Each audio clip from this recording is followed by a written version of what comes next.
Right, NXT is awesome. Let's get that message out there right now. So after some shifting around, it has totally found itself, it understands its voice, and it understands what it wants to be. Like, if we're talking about wrestling styles and knowing what to expect, I would put it right up there with Impact Wrestling. If you watch Impact, you know what I'm talking about. It can also be totally bonkers, which I love, so here are 10 reasons to retune back into NXT, just in case you have stopped watching it. Number 10, the gimmicks. Do gimmicks exist in modern pro wrestling?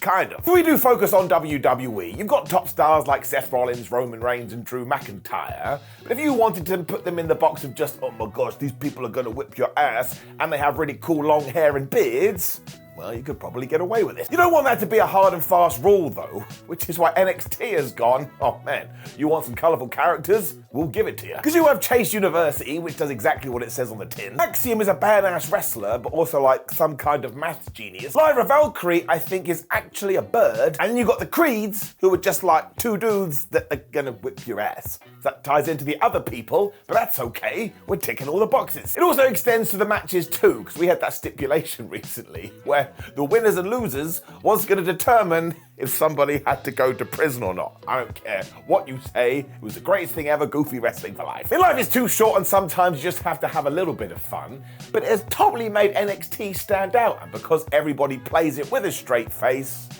well, it does make it very, very, very, very fun. Number 9, the high-flying madness. If we do go through the history of NXT, there's always been a focus on, I guess, what we could call modern pro wrestling, or flippy-dippy-doo-dah stuff. And this was really smart and is really smart because, of course, at one point in time, WWE really wasn't worried about that. So if you were into your indie wrestling, but you wanted to watch it under a WWE banner, whoop-bam-whoop-de-doo, there was NXT. Now, even though the brand new NXT does have a more sports entertainment feel, they haven't forgot where they've come from, so now we're crossing the streams. I mean, Wes Lee has taken this to new levels with his bonkers athleticism. Dragon Lee has gone in there and he's just doing the same thing Dragon Lee has always done. And then you have Nathan Fraser, who will change wrestling as soon as he gets the chance. I mean, he doesn't make any sense. Axiom needs to get a mention here too, as do a bunch of other boys and girls I haven't name dropped. But it just goes to show, if you do need this flippy hole in your stomach, your tum-tum, being filled up, well, once again, NXT got your back. Number 8, it's got a great women's division. This is another way that NXT is similar to Impact. If you do tune into Impact, they have a knockouts division, which is so damn good.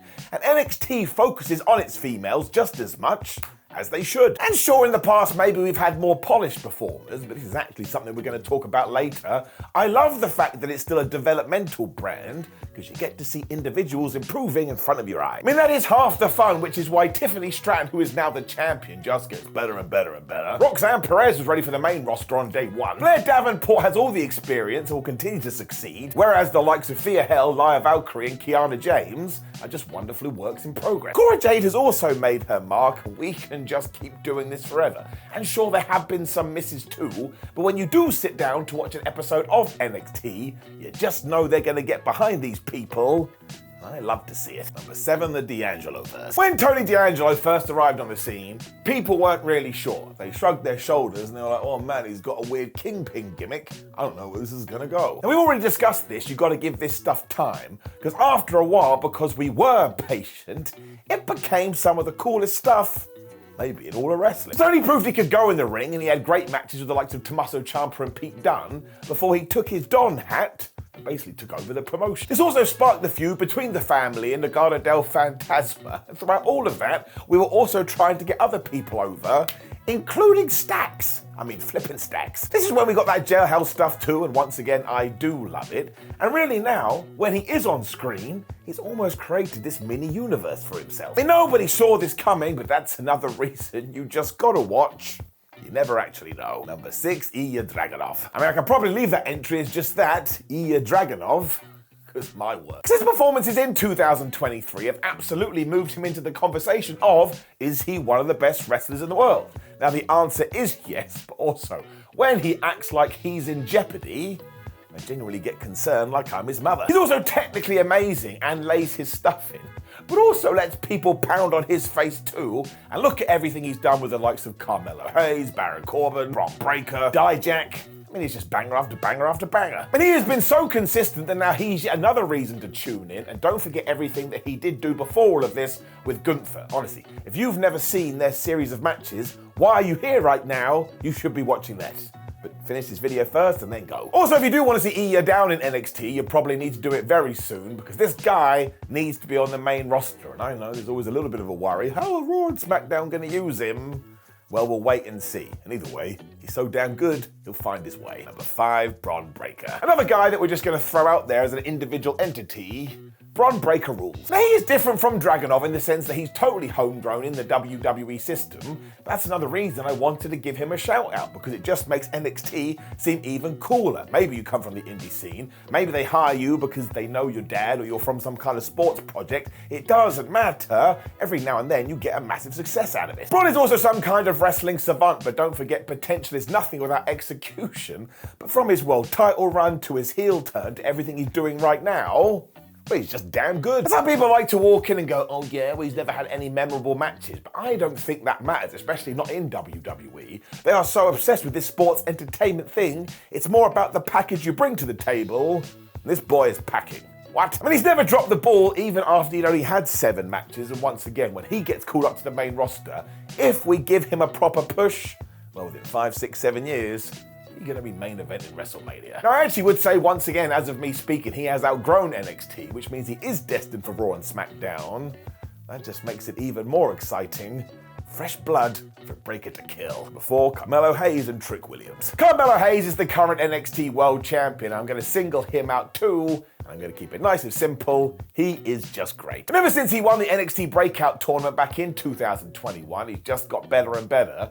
And this was in the face of people saying, oh, we're giving Carmelo too much too soon. Oh yeah? Well, try and prove that to me. As far as I'm concerned, he's handled it with aplomb. He also had a great North American World title reign, and when he got into that feud with Bronbreaker, which resulted in him winning the big one, well, he just holds himself like such a star. Which is why when he was on Raw recently, I was like, man, we are not treating this dude like the big deal that he is. All of this has absolutely benefited his friend Trick Williams as well, and while these two have kind of gone their separate ways recently, although we are teasing a feud, you gotta keep your eye on Trick. He ticks every single box that WWE loves. So once again, give it 1 year, maybe 2, you're gonna have a wonderful sports entertainer. Number 3 is well-paced TV. And it can be super silly. Who doesn't want that? But here is the thing though, if you did want to hurl some criticism at the old school black and gold NXT, you could probably say that when it did come to week TV, sometimes you didn't get any stories, sometimes you didn't get angles, and you just got matches. Now, this wasn't a super negative thing, because the whole point was the wrestling, but I like it when you get a bit of everything. And of course, some people won't like that because all of a sudden NXT does feel more like Raw and SmackDown. But as we kind of hinted at the start of this video, I genuinely think that NXT is better structured. Sometimes they just roll out 2 dudes at the start of the show to have a barn burner. Sometimes they roll out a guy to do a promo. Sometimes they just have something really ridiculous in the parking lot.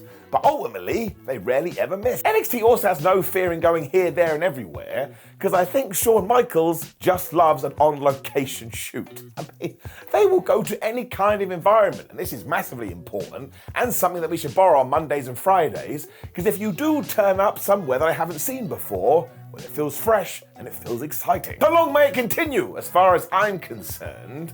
And whatever this version of NXT is the one that it should be for a long ass time. Number 2, the big events always hit. So this has always been NXT's calling card, but whether you're calling them pay-per-views or you're calling them premium live events, when it's time for the big old show, you can always rely on NXT. And it really doesn't matter who is wrestling or what kind of stipulations you have. I can only imagine that every single performer gets given some kind of you must be good drug before they go to the ring. Because yeah, it's literally always brilliant. Even on the very rare occasion they do drop the ball, the wrestlers put in such an effort, you can't get mad at it. You just can't. It's like it's your child and they're trying to do a good performance, but they forgot their lines. Who the fuck cares? But let's take the Great American Bash, for example. It had satisfying title changes, a crazy conversation starter with the Gable Steveson debut, and that triple threat match for the North American title. That was Fabu. As NXT is where wrestlers find themselves too, you also had Tiffany Stratton and Thea Hale going at it.